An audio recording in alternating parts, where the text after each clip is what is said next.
Caged is about Frank Larson, a Vietnam War deserter, and Rebecca Horwitz, who is a young Iraq War deserter. And it's set in a military holding cell just across the border in the United States.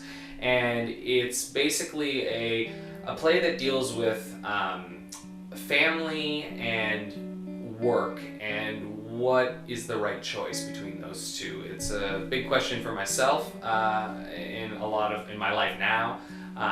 What's more important, your career or your family? And I don't know the answer, so I decided to write about it. And I still don't think I know the answer, but I think the play will let you decide for yourself.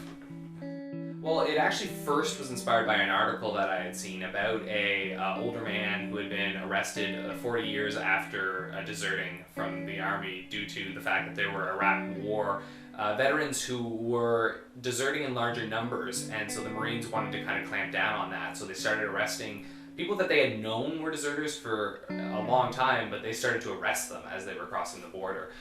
So I sort of imagined, well, what would it be like if there was one of these Iraq War deserters and one of these Vietnam War deserters together in one area, and what would happen.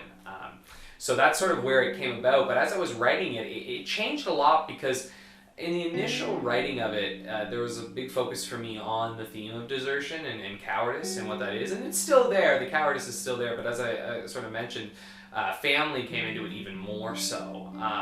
Rebecca is a young mother.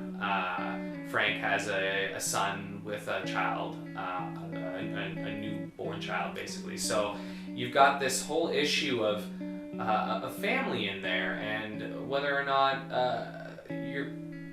what it means to do your career over your family or your family over your career, and what's that balance? Where do you go with that? And it's a hard question, and it's something that I hope everyone can resonate with in the piece. So that kind of became the biggest focus.